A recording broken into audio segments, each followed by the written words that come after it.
al director regional subrogante de la DG Aysén, el ingeniero Jorge Oquintons. Gracias. Hola, buenos días a todos. ¿Qué tal? Yo soy un poquito más alto, así que por ahí. Bueno, como presentaron, mi nombre es Jorge Oquinton. Yo represento en este momento la Dirección General de Agua, acá en la región de Aysén. Hago las veces de director regional subrogante. Y comúnmente estoy a cargo de la unidad de glaciología y nieve de la dirección. Entonces represento en el fondo al organismo de Estado que se hace cargo de la medición del agua y que también de alguna forma recibe estas críticas o observaciones de que, qué sé yo, algunos instrumentos no pueden estar funcionando quizás correctamente bien o quizás no tenemos la suficiente cantidad de instrumentos distribuidos en la región. Pero les quiero decir que muchas de esas cosas las compartimos efectivamente y estamos trabajando ahí por ustedes, estamos trabajando arduamente por incrementar nuestras redes de monitoreo y tratar de resolver algunos de los problemas que se han mostrado ahí. No obstante, no puedo dejar pasar tampoco algunas de las observaciones que se han hecho, como por ejemplo que la información es tipo garbage, como garbage in o garbage out, como que fuera basura la información, porque la verdad es que se generan todos los días miles de datos, ¿ya? Hay mucha gente detrás de esto y quizás nos podemos sentar a hablar de la calidad de los datos, pero les puedo dar certeza que la mayoría de esos datos están con mucha rigurosidad técnica y hay otro esfuerzo detrás, no solo mío ni de mis compañeros, sino que de varias generaciones de personas trabajando detrás de levantar esta información. Hecho sobre esa observación, esta presentación la voy a tratar de hacer un poco rápido, lo voy a hablar yo, también me acompaña Carlos, que está acá al lado mío. Carlos es el asesor legal de la unidad, él va a hablar específicamente de las modificaciones del código. Si podemos ver la próxima transparencia. Bueno, las modificaciones del código ya llevan, el código se lo hace como un mes y medio aproximadamente, ya nos impone una serie de tareas. Tenemos que hacer una serie de manuales, procedimientos que nos obligan a acomodar nuestra nueva realidad. Estamos en eso, llevamos como un mes y medio trabajando en esta nueva ley. Yo voy a hacer un pincelazo del contexto en que nos toca cambiar o adaptarnos a este cambio. Y una de las cosas principales es que el nuevo código nos obliga a establecer los planes estratégicos de recursos hídricos, ¿ya? Eso como obligación para la Dirección General de Agua, ¿ya? Y hay otra frase también que es muy potente, que se reconoce el acceso al agua potable y saneamiento como un derecho para las personas, ¿ya? Y que ese derecho, el de poder acceder al agua, es una obligación del Estado, ¿ya? Por lo tanto, eso también nos pone mucha tarea, nos pone mucho trabajo, no solo a la Dirección General de Agua, sino que también a la Dirección de Obra Hidráulica, a través de los APR, etcétera. Para poder cumplir con eso es bastante ambicioso y qué sé yo, es una tarea medio gigantesca detrás. Si pasamos a la próxima transparencia, por favor. Bueno, ya se ha mostrado en reiteradas oportunidades, ¿cierto?, que las precipitaciones acá en la región de Aysén han disminuido, pero nosotros esto lo estamos experimentando hace bastante tiempo. En el pluviómetro que está puesto en Puerto Aysén, originalmente lo mantuvo la Armada, después de esto ya lo mantiene la Dirección General de Agua y ya lleva 90 años de registro, ¿ya? Y en esos 90 años nos indica que aproximadamente desde mediados de la década del 70 o la década del 80 en adelante, la disminución de precipitaciones es bastante significativa, ¿ya? Y si antes estábamos acostumbrados a recibir en Puerto Aysén 3 metros de agua, ¿ya?, o 3.000 milímetros al año, hoy día estamos con suerte entre los 1.500 y los 2.000, ¿ya? Entonces estamos recibiendo casi la mitad de las precipitaciones que recibíamos en los años 30, en los años 40 en el distrito de Puerto Aysén, que es la estadística más larga que tenemos acá dentro de la región. Y esta disminución de precipitaciones, bueno, acá se ha dicho harto también los distintos tipos de consecuencias. Acá el doctor Argo nos hablaba de lo que significaba para las praderas, para la producción de pasto. Por ejemplo, la disminución de precipitaciones que tuvimos en el verano fue un enero y un febrero bastante seco, bastante cálido. Ha hecho que la producción de forraje, o sea, 40% menos, 60 o 50% menos. Eso involucrado que el valor de los bolos de pasto, del fardo, que son bastante menos los que hay, sea casi el doble, ¿ya? y todas las consecuencias que eso tiene hacia atrás en torno a poder mantener un cierto número de ganado en las distintas propiedades que acá se ven. Se observa también como ultra necesidad también de incrementar las capacidades de riego en la región, que son bastante mínimas, ¿ya? Es muy bajo el porcentaje de predios que están con riego de algún estilo, ¿ya? Menos tecnificado, ¿ya? Está normalmente acostumbrado a que las praderas crezcan con la precipitación que existe nomás, pero ya es bastante evidente que las precipitaciones que tenemos en el verano son cada vez menos, por lo tanto va a ser difícil sustentar eso en el futuro. Ya esta es una tendencia que probablemente se va a ir incrementando en el tiempo, por lo tanto eso se ve como algo ultra necesario de trabajar. Y por otro lado también todo lo que son las captaciones de agua potable, tanto de los sistemas concesionados como de los sistemas de agua potable rural. Si podemos ver la próxima imagen, también nos obliga hoy día, ¿ya? Y nos va a obligar en el futuro a tenerlo de forma más robusta, ¿ya? Por ejemplo, en el caso de la ciudad de Coyhaique, la información de caudales del río Coyhaique, enero recién pasado, ¿ya? Los que vivimos en Coyhaique o las personas que están dentro del sistema concesionado dentro de la ciudad de Coyhaique demandan del orden de 180 o 200 litros al día, o sea, por segundo, disculpen. Con eso vive la ciudad de Coyhaique. Y esa es solo la captación para el agua potable, ¿ya? Los derechos asignados en el río Coyhaique son decenas de derechos, ¿ya? Y también hay que mantener un caudal ecológico. Por lo tanto, cuando estamos con caudales del orden de los 400 litros por segundo, estuvimos casi en condición de tener racionamiento en la ciudad de Coyhaique, ¿ya? Quizás se puede entender que este es un problema de escasez, de que el río Coyhaique trae poca agua. La ciudad de Coyhaique no solo se abastece del río Coyhaique, también son de algunos arroyos que caen del cordón divisadero en la vertiente norte, ¿ya? Pero también puede ser un problema de la vulnerabilidad del sistema, ¿ya? De que debiéramos estar quizás más adaptados a que esta situación se nos va a seguir dando y que tengamos otra fuente alternativa con mayor seguridad de escurrimiento también, ¿ya? Esto ya está en conocimiento de la sanitaria y esperemos que podamos tener medidas a mediano plazo que nos aseguren el abastecimiento de ciudades como Coyhaique. Pero el caso no es solo la ciudad de Coyhaique, lamentablemente, porque históricamente los sistemas de APR han tenido que tomar la decisión de rentabilizar el sistema y optar por la solución eficiente y más barata. Y normalmente esa solución para una localidad pequeña, no sé, La Tapera, Mengual, lo que ustedes quieran pensar, era hacer la captación en el arroyo, normalmente de un régimen pluvial, y que por gravedad caía hasta la ciudad, ¿ya? Entonces ese arroyo, como hemos visto, las precipitaciones están disminuyendo significativamente, entonces los regímenes pluviales de cuencas pequeñitas se han visto ultra afectados y en el verano estamos teniendo menos agua, por lo tanto están siendo bastante más vulnerables los sistemas de agua potable rural en esas condiciones, porque no siempre se ha implementado la posibilidad de captar desde el río cercano, que tiene más seguridad en el escurrimiento y porque era bastante más caro, ¿ya? Pero es una cuestión que como Ministerio de Obras Públicas lo estamos viendo ya y ya están surgiendo captaciones alternativas o proyectos de captaciones alternativas en la mayoría de estos sistemas. Algo se ha dicho también, el tema de las temperaturas. Acá también hemos visto, y ahí está de alguna forma documentado que están incrementándose. Y los análisis de nuestra estadística muestran que hay una especie de quiebre desde el año 75, 76 en adelante.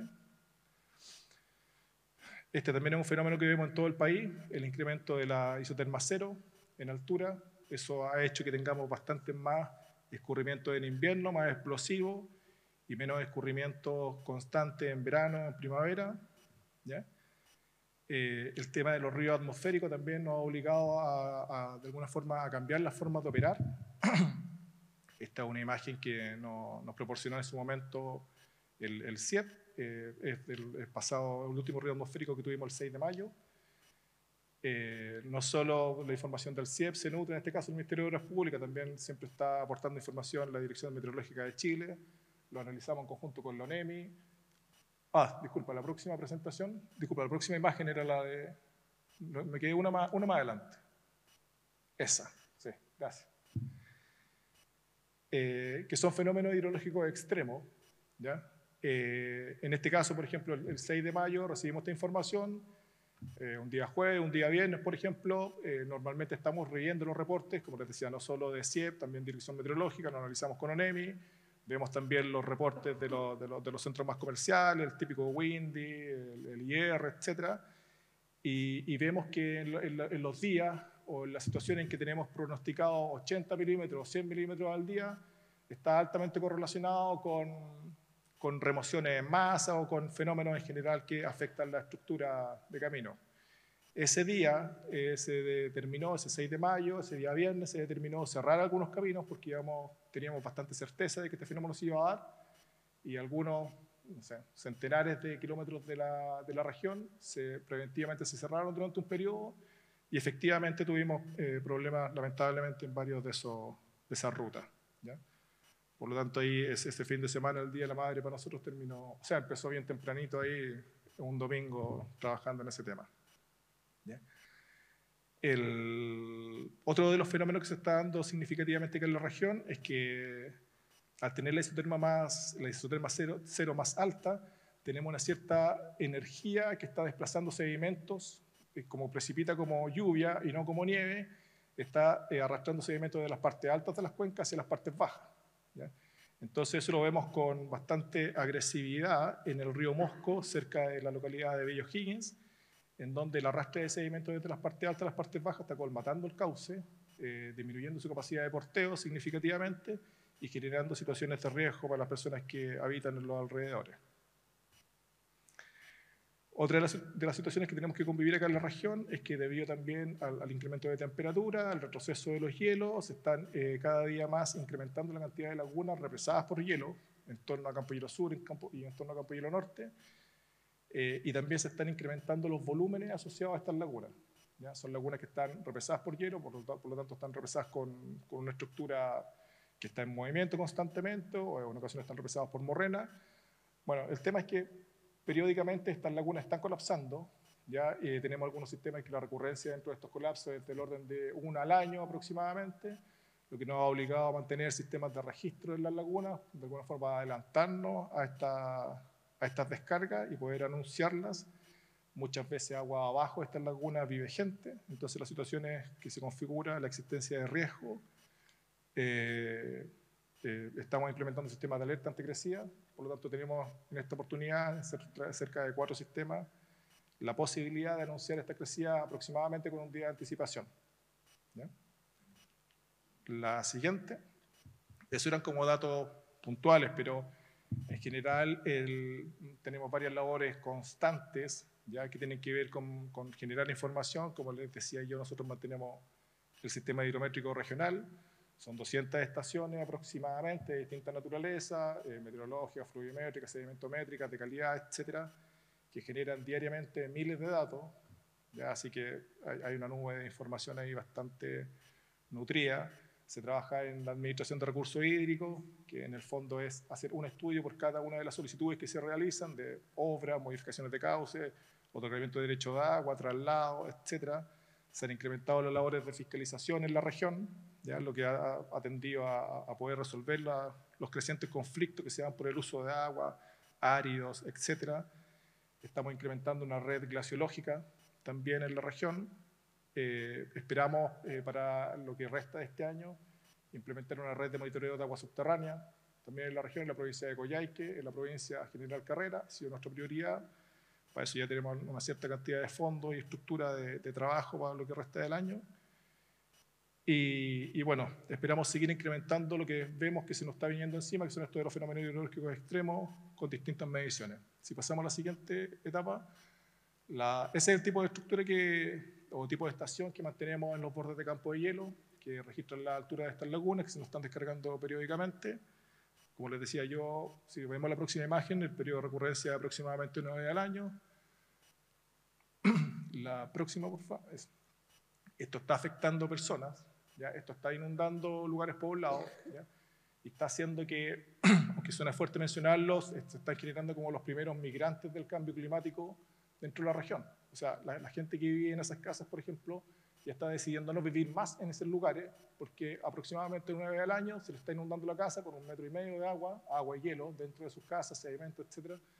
Lo cual hace que mantengan, aunque se les anuncia con cierta anticipación de que esto va a ocurrir, se está generando situaciones de que se hace muy difícil la vida ahí, ya pierden ganado, animales, etc. Entonces, son situaciones bastante complejas. La próxima imagen, ¿ya? Tenemos certeza de que nos falta generar información en altura. Ya tenemos del orden de, no sé, 5 o 6 estaciones sobre la cota 1000, sobre la cota 1200 más o menos, que entiendo que son las únicas que se generan, o sea, son las únicas estaciones que generan en forma permanente, constante, y que publican información dentro de la región. No conozco otra de esos ejemplos. Establecimos la primera ruta de nieve en la zona austral del país, con balizas que controlan la altura de nieve y la densidad de esta en las dos vertientes del cordón divisadero. ¿Ya? Esperamos que esa información la podamos seguir manteniendo en el futuro. En la próxima imagen también, y asociado a los recursos para poder establecer estos planes estratégicos de cuenca, que son la obligación que tenemos que tener de aquí a fin de año. Estamos levantando información de aguas subterráneas también, con perfiles y con geofísica en general, con distintas técnicas de geofísica, para prospectar lo que sería la estructura de los acuíferos dentro de la cercanía de todas las localidades de la región. Hay 2 contratos asociados a eso. Mantenemos una red de calidad de aguas también, de cerca de 45 o 50 estaciones de calidad de agua distribuidas en todo el país. Por lo tanto, estamos estableciendo un perfil hidroquímico de cada una de los cuerpos de agua y de las principales fuentes de aprovisionamiento de agua en la región. Está también esto incrementado dentro de lo que es la estrategia de establecer estos planes de cuenca. En la siguiente imagen les puedo comentar que estos planes de cuenca, esta obligación ya se está ejecutando, ¿ya? Aunque llevamos 1 mes y medio nomás con el código nuevo, de alguna forma se tenía previsto esto, por lo tanto estaban los fondos asignados. Hay 2 consultorías que están trabajando en la mayoría de las cuencas de la región, ¿ya? Desde la cuenca del río Cisne hasta la cuenca del río Pascua, ¿ya? Estamos iniciando esta etapa de levantar el plan, ¿ya? Es que el inicio es prácticamente el punto 1 que aparece ahí, que son la caracterización, la modelación de la cuenca. Tenemos que hacer un balance hídrico en la cuenca, tenemos que proyectar escenarios de uso, ya tenemos que establecer una demanda, una oferta, correr los modelos con los escenarios de uso al 2030, al 2050, ver cuáles serían las brechas que se generarían en esos periodos entre la demanda y la oferta, y en torno a eso formular planes de acción para trabajar en el futuro, ¿ya? Y por supuesto tiene un punto de seguimiento e implementación también. Pero todos estos planes, nuestro objetivo es tenerlos listos de aquí a fin de año. ¿Ya? Hay todo un proceso de participación ciudadana, se han invitado a muchos servicios, se han recorrido todas las comunidades, llevamos 2 reuniones en cada una de ellas, tratando de levantar la información y mejor establecer estos planes. La próxima, por favor. Está algo más sintetizado lo que les he comentado en esta imagen, ¿ya? Y podemos pasar a la siguiente también, por favor. Y la verdad es que este es un trabajo más bien comunitario. Ya tienen que participar, o esperemos, los distintos centros de investigación, se les ha hecho invitación a varios, los distintos órganos del Estado y las comunidades también. Así que en eso estamos concentrados estos días, aparte de las otras labores, en poder tener un plan de que a fin de año, que pueda conversar con las distintas instituciones, que pueda absorber todas las demandas en este tema, y los invito a participar de eso también. La última imagen va a mostrar la etapa en que estamos dentro de estos planes. Podríamos tener una presentación solo para lo que son los planes, pero estamos trabajando en cada uno de esos temas que aparecen ahí y esperamos, como yo les decía, tenerlos listos de aquí a fin de este año. Entonces fui un poco express porque Carlos, que va a seguir ahora con lo del código de agua, algo bastante extenso también, así que ojalá que podamos estar dentro de los tiempos, Carlos. Los dejo con Carlos. Ahí, si te puede conectar.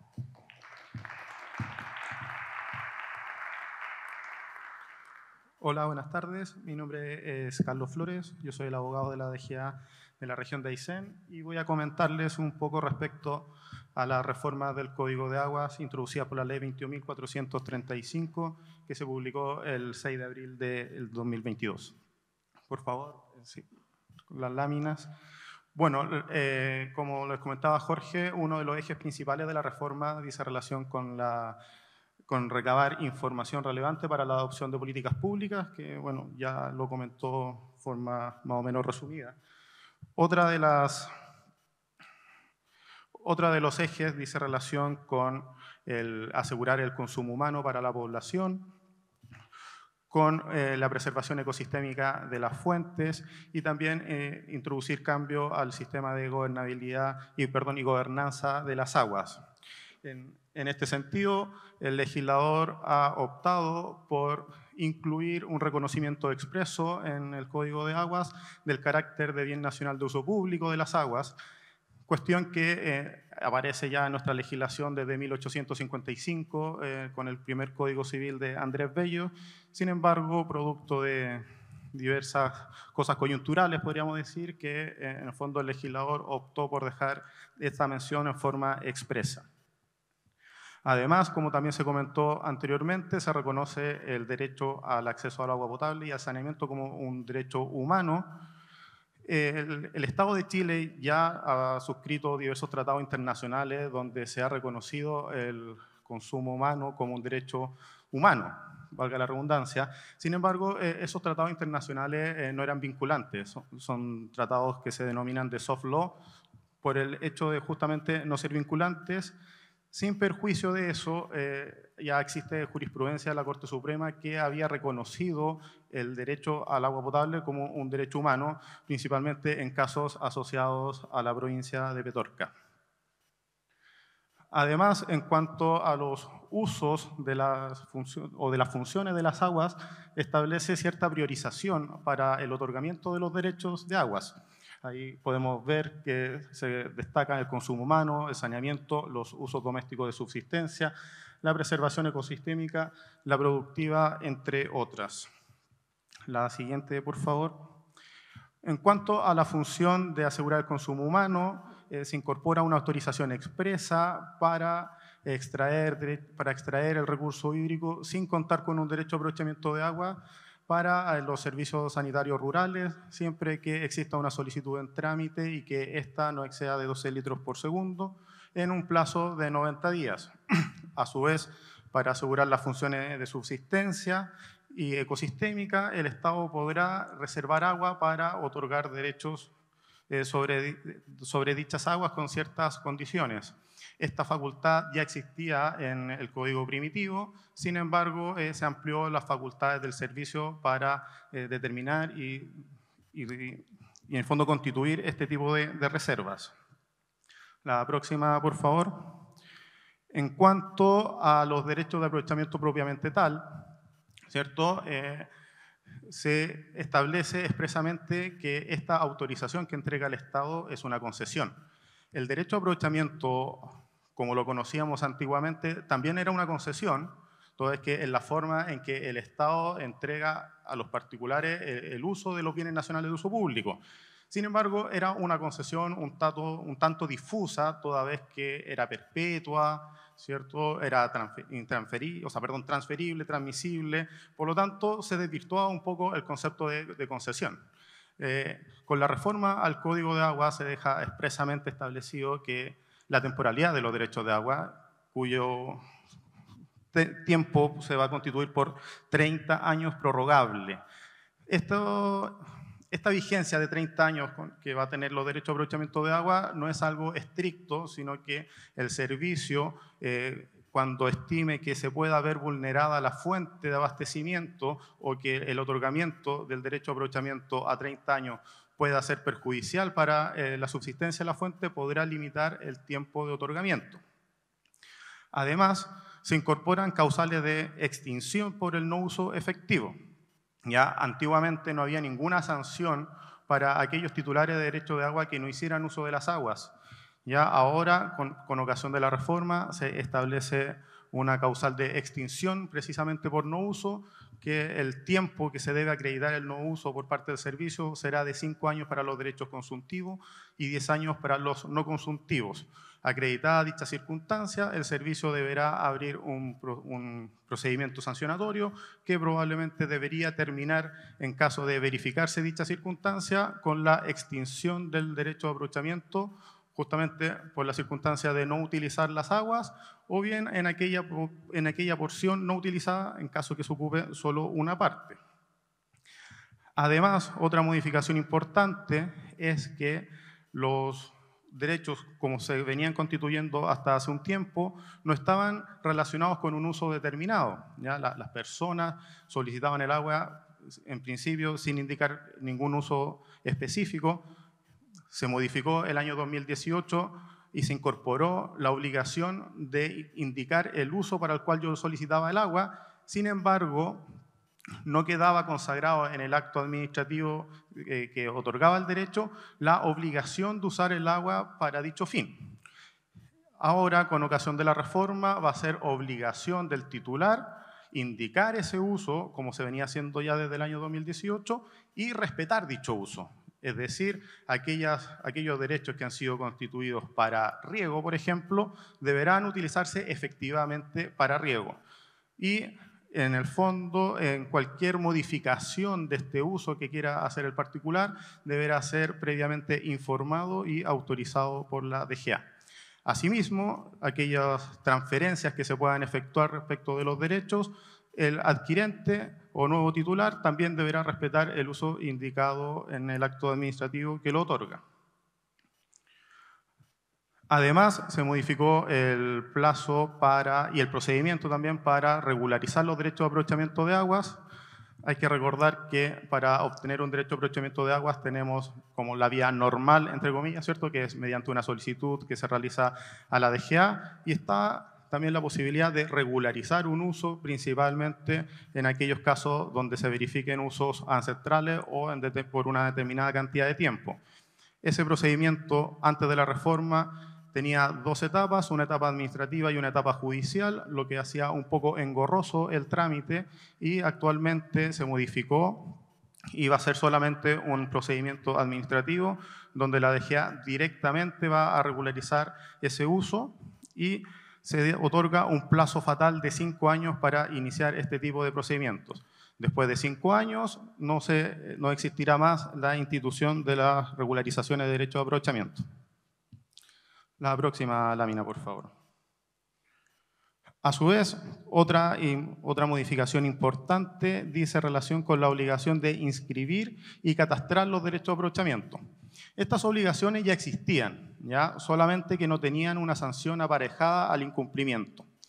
Este incumplimiento, que es bastante recurrente, ya sea en cuanto a la obligación de inscribir los derechos una vez otorgados en el registro de propiedad de agua del conservador de bienes raíces, y a su vez de catastrarlo una vez ya inscrito en un registro administrativo que lleva la DGA, que se llama Catastro Público de Aguas.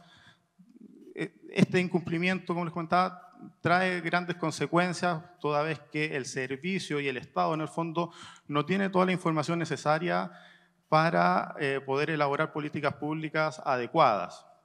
Por lo tanto, se establece un plazo fatal de 18 meses para inscribir aquellos derechos que, habiendo sido otorgados, no han sido inscritos, y también el mismo plazo para catastrarlo, indicando sanciones distintas. Para aquellos derechos que, habiendo sido otorgados, no han sido inscritos en el conservador de bienes raíces, la sanción va a ser la caducidad de los mismos.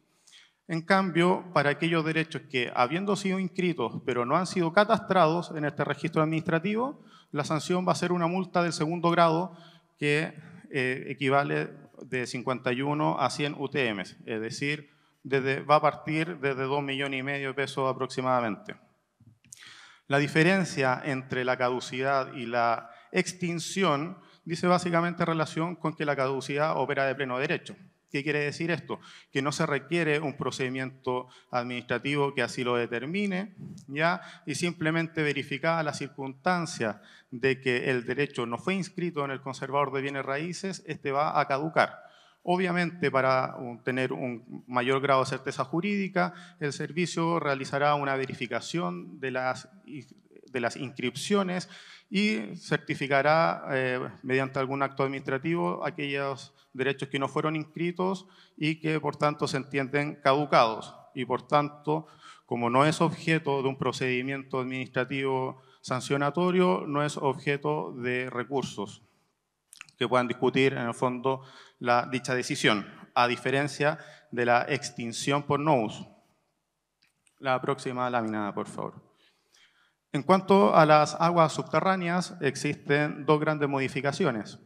En la primera dice relación con la excepción del artículo 56. El artículo 56 del Código de Aguas establecía la posibilidad de que una persona pudiera utilizar agua de un pozo subterráneo cavado en suelo propio sin necesidad de solicitar su derecho a aprovechamiento, siempre que dicho uso sea para un uso doméstico.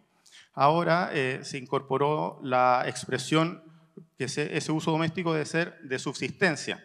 ¿Y qué se entiende por subsistencia? El artículo, uno de los tantos artículos que se incorporaron, el 5 ter, si no me equivoco, lo define como aquel uso que dice relación para satisfacer las necesidades de bebida y aseo de las personas, para el regadío de pequeños huertos hortofrutícolas y el abrevadero de animales.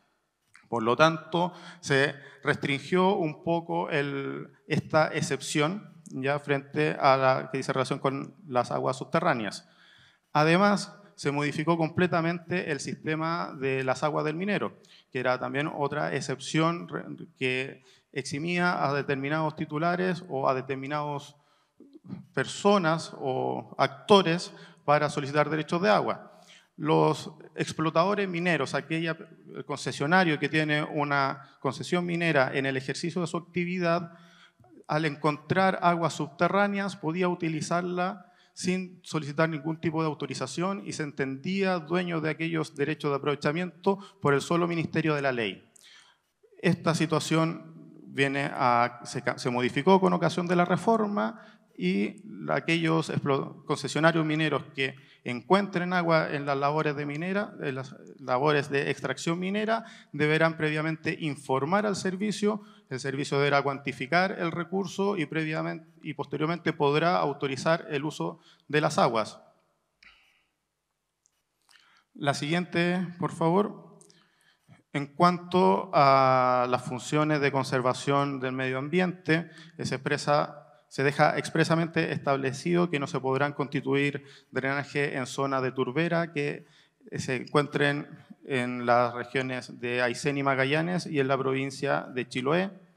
Además, crea un nuevo tipo de derecho que son los derechos no extractivos, ¿ya? Que son básicamente para mantener algún caudal escénico o visual y que estimamos que podría ser de bastante utilidad para la industria turística. Para poder hacer efectivos estos derechos se requiere la dictación de un reglamento. La DGA tiene plazo de 1 año, contado desde el 6 de abril del 2022, y a partir de ahí ya vamos a tener más claridad de cuál va a ser el procedimiento y el tratamiento que van a tener este tipo de solicitudes. Asimismo, se deja expresamente establecido la prohibición de constituir derechos de aprovechamiento de aguas en zonas declaradas bajo protección oficial para la biodiversidad. ¿Ya?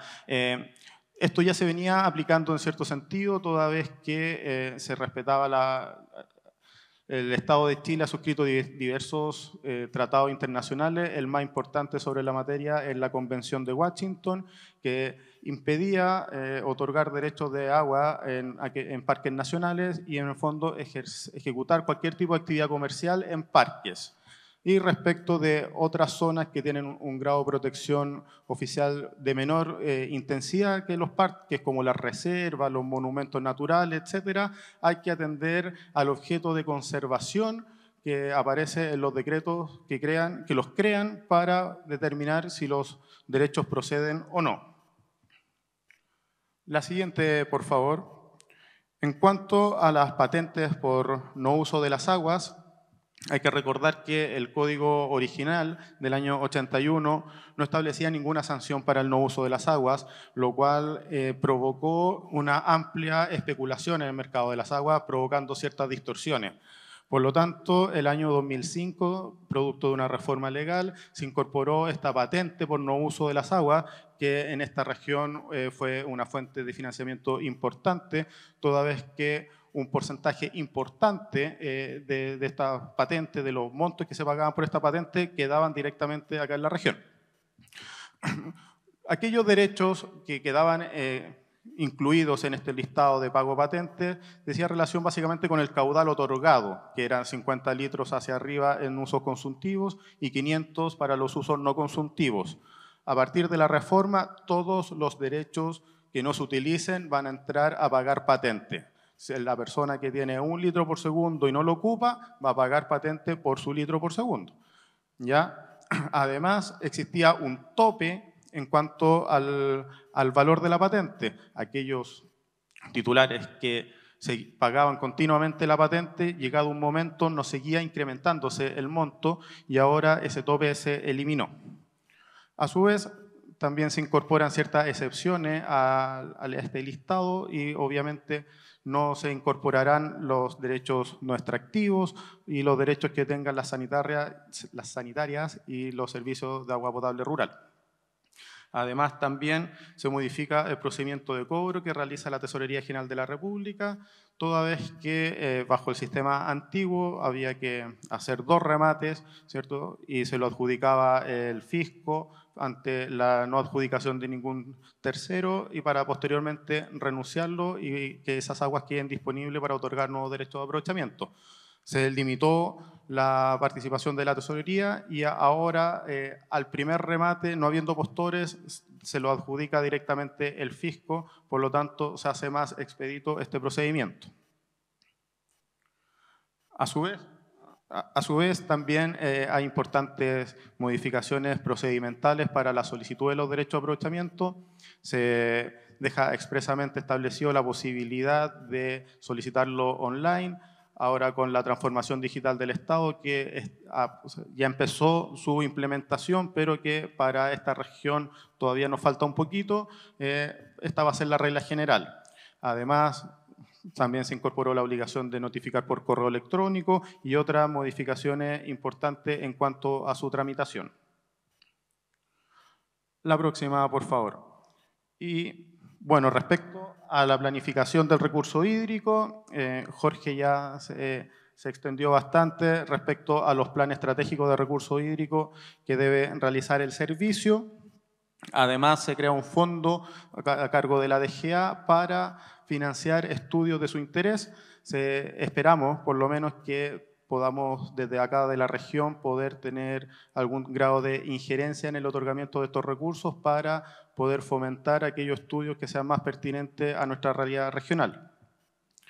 En cuanto a otras materias de interés que incorpora la reforma, si bien no toca tangencialmente el tema de las organizaciones de usuarios, otorga un mayor grado de participación al servicio, ¿ya?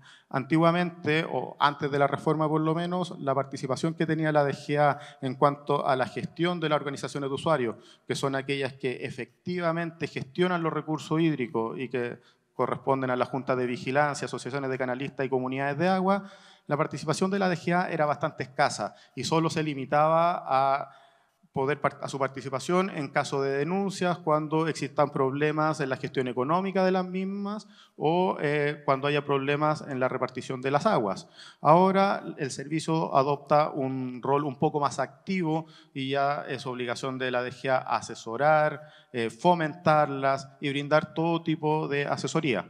Acá en la región tenemos 4 comunidades de agua, no tenemos juntas de vigilancia ni asociaciones de canalistas y estamos trabajando activamente con las comunidades de Puerto Ibáñez, de Levicán, de Fachinal, de Puerto Guadal, de Mano Negra para poder constituir nuevas comunidades de aguas.